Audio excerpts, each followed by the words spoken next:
Ever tried editing like a massive document with a team? Like trying to figure out whose changes are whose and praying you don't delete something super important? Well, yeah. It's like a recipe for disaster. Yeah.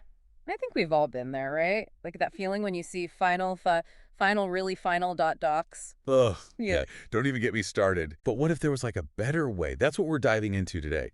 Docs as code. It's like Hmm. this whole new approach to creating and managing documentation.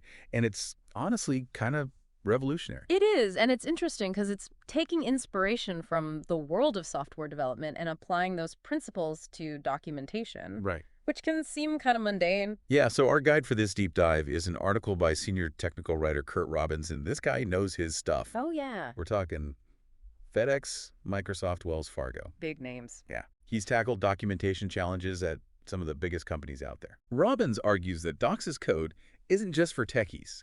It has the potential to change the game for anyone who deals with complex documentation, Mm-hmm. which, let's be honest, is most of us. Yeah, pretty much. Okay, so let's break this down. What exactly is Docs as code? I'm picturing like lines of green text on a black screen, which is a little intimidating. Yeah, I mean, it's not that literal. Okay. At its core, Docs as code is about treating documentation like software code in terms of how it's structured and managed. Okay. So instead of using those clunky Word files or proprietary formats, you're working with plain text files and storing them in version control systems like Git, which Okay. developers use to track changes in their code. So it's less about the visual look of code and more about adopting that systematic modular approach. Exactly. Okay. Think of it like Legos. Okay. Each piece of content, Mhm. whether that's a paragraph, a section, an image, Right. is treated as an independent element Okay. that can be combined and rearranged in endless ways. So instead of one giant unwieldy document, you have these smaller manageable components that you can put together like a puzzle. Exactly. Like I'm starting to get it. But how does that actually translate into real-world benefits? Well, Robbins outlines 5 key characteristics of Docs as code, and each one addresses a specific pain point we've probably all experienced with traditional documentation. Right. He calls them the 5 pillars, Ooh, I like that. which I love. So let's start with version control. Remember those final.docs files we were talking about? How could I forget? I think I still have some lurking in the depths of my hard drive giving me PTSD. Well, with Docs as code, you can kiss those nightmares goodbye.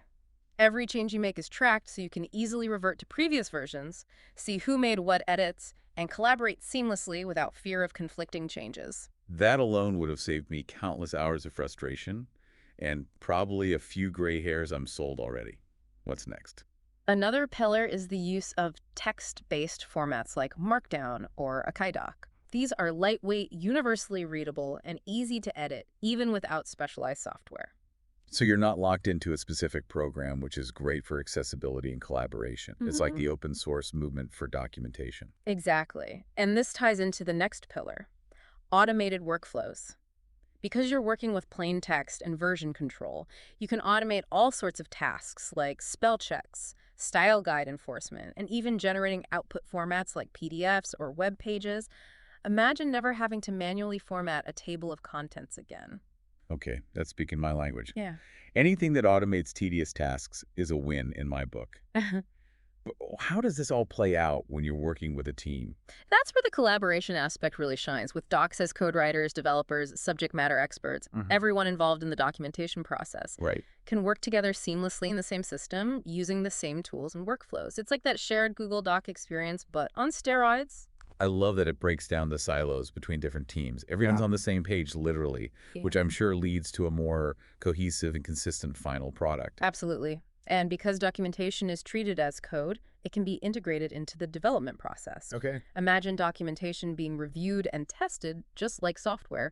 Fewer errors, better consistency, and ultimately a much smoother user experience. And finally, we have scalability. Robbins talks about how Docs as code makes it easier to manage huge documentation projects. How does that work? Remember the Lego analogy? That modularity allows you to break down massive projects into smaller manageable components, track dependencies, and ensure consistency across the entire documentation set. It's like having a super organized dynamic library for all your documentation needs. Mm-hmm. So Docs as code sounds pretty amazing, but I imagine there's some challenges to adopting this new approach. Yeah. I mean, it's a pretty big departure from the way most of us are used to working. You're right. It does require a shift in mindset. And there are some hurdles to overcome. Let's dive into those next year. Robbins highlights a few key challenges in his article that we should discuss. So one of the first challenges Robbins mentions is the learning curve. Yeah. It can be daunting for writers who are used to traditional tools like Word Right. to suddenly have to learn about version control systems, markup languages, all that techie stuff. I was just thinking that. It sounds like you'd need a computer science degree just to get started with Docs' code. Right. But there are tons of free resources available online. Oh, good. Articles, tutorials, videos that break down these concepts in a way that's easy to understand. Yeah. And honestly, even just playing around with a free Git repository and a simple markdown file can demystify a lot of it. That's good to hear. It's less intimidating than it seems once you get your hands dirty. It's like learning any new skill. Those first steps can feel overwhelming, but once you get the basics down, it becomes much easier. Yeah. So what's another challenge that people might encounter? So Robbins points to the complexity of the tooling as another potential barrier. Setting up and managing all the necessary tools. Yeah. Get repositories, build pipelines, static site generators can seem like a lot, especially for smaller teams or individuals who might not have dedicated tech support. That makes sense. It sounds like you'd need a whole IT department just to get your Docs' code system up and running. Yeah, it can feel that way. Yeah. But the good news is that there are platforms and services that simplify this process considerably. Yeah. Some tools offer user-friendly interfaces and pre-configured workflows that make it much easier to get started without needing to be a developer. That makes it more accessible. Exactly. And the Docs' code community is incredibly helpful. Oh, that's good. There are forums, online communities, and even dedicated support teams that can help you troubleshoot any issues. So you don't necessarily have to build everything from scratch. You can start with a more user-friendly platform and then gradually ramp up as your team becomes more comfortable with the underlying technologies. Exactly. And that brings us to another concern that Robbins addresses. Reliance on developers. Yeah. Some writers worry that they'll need to constantly ask developers for help, which can create bottlenecks and dependencies. I've heard that from writers who are hesitant to embrace Docs' code. Yeah. They feel like they'll lose some of their autonomy. Right, I understand that perspective. But one of the beautiful things about Docs' code is that it actually empowers writers to be more self-sufficient. Okay. As you become more familiar with the tools and workflows, you'll find that you can handle many tasks on your own. From setting up your documentation structure to automating routine tasks. Okay. And of course, developers are still valuable resources, especially in the initial setup phase. Right. But it's more about collaboration and knowledge sharing than dependency. So it's about breaking down those traditional silos between writers and developers and creating a more collaborative environment where everyone can contribute their expertise. I love that. Okay, last challenge on our list. Formatting limitations. Robbins mentions that while text-based formats are great for simplicity and flexibility, they might not be ideal for documents that require complex layouts or designs. That's true. If you're creating a highly visual document like a brochure or a marketing flyer, Right. Docs' code might not be the best fit. Okay. But even then, you can still incorporate some of the core principles into your workflow. How so? For example, you could use a version control system to track changes to your design files, or automate certain design tasks using scripts. So it's not an all-or-nothing proposition. You can adapt the principles of Docs' code to fit your specific needs and the type of document you're creating. That's really helpful to know. We've talked a lot about the challenges, but let's zoom out for a moment and talk about the bigger picture. Why should someone even bother with Docs' code in the first place? What's the payoff? The payoff is huge. The biggest benefit is efficiency. Okay. By automating repetitive tasks, streamlining workflows, and fostering better collaboration. Right. Docs' code frees up so much time and energy you can then dedicate to creating truly excellent content. And that improved content leads to happier users. Exactly. Whether it's customers trying to understand your product, employees navigating internal policies, Right. or anyone else who relies on clear, accurate documentation. Good documentation can make or break a product, a service, or even a whole organization. Yeah, it's that important. And from a practical standpoint, that efficiency also translates into cost savings. Okay. Less time spent on rework, fewer errors, more streamlined processes. Right. It all adds up to a healthier bottom line. So it's a win-win for everyone involved. Better documentation for users and cost savings for organizations. But beyond the practical benefits, I'm also sensing a deeper philosophical shift here. It's like Docs' code is challenging us to rethink our whole approach to documentation.